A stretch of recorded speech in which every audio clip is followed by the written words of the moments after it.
है कि रोजगार मिलेगा ही, क्योंकि सब चीजें बंद हैं। उद्योग हो, रोजगार हो, और इसके अलावा लघु उद्योग हो, गांव से लेकर शहर तक हाहाकार मचा हुआ है। और उसमें हमारे संवेदनशील मुख्यमंत्री जी अगर ये घोषणा करते हैं तो इसको कैसे पूरा कर पाएंगे? क्यों ना हम ऐसे लोगों का रोजगार करें, जैसे नितिन जी ने बोला कि क्यों ना हम अपने क्षेत्र में अपने बच्चों के लिए, अपने लोगों के लिए रोजगार की व्यवस्था कर दें, वही बड़ी बात होगी। अब बाहर से इन्वेस्टर मीट बुला रहे हैं, बड़े बड़े लोगों को बुला रहे हैं, लेकिन फैक्ट्रियां और इन्वेस्टमेंट तो हो नहीं रहा। ऐसा ही क्यों ना हम अपने लोगों के लिए करें। अगर ट्राइडेंट की आपने बात की, तो ट्राइडेंट जो अगर हो रहा है या कोई भी हो रहा है, वहां पर हमारे बच्चों के पास अगर स्किल डेवलपमेंट है, हमारे युवा अगर स्किल्ड है, और मैं कह रहा हूं अगर स्किल नहीं भी है, जो जिस काम का है उससे वैसा काम लिया जाना चाहिए। अगर वो फूल की खेती कर सकता है, उसको फूलों की खेती कराए। अगर वो माल ढोने लायक है तो उससे माल ढोया जाए। अगर वो मैकेनिक है तो उससे मैकेनिक का काम लिया जाए। अगर वो हेल्पर है तो हेल्पर का काम लिया जाए। अगर वो इंजीनियर है,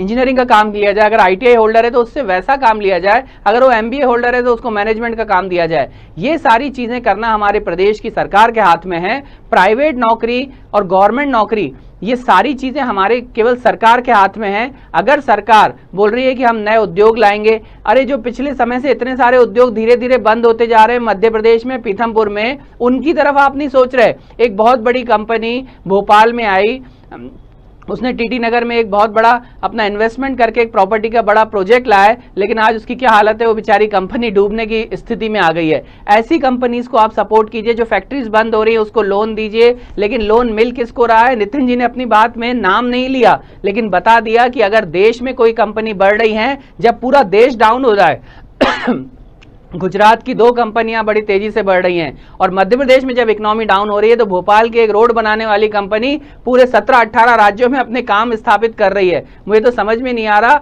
और ये बात सीधे सीधे शिशिर जी की बात को बिल्कुल तर्क दे रही है कि भैया हमें भी मालूम है कि मंदिर में अगर चढ़ावा आया है तो वो खाना किसको है। तो अगर ऐसा ही मध्य प्रदेश का हालत है तो शायद नहीं हो पाएगा। मैं यहाँ पर हमारे नवीन जी की बात से भी सहमत हूं कि रोजगार के लिए हमें प्रयत्न करना चाहिए।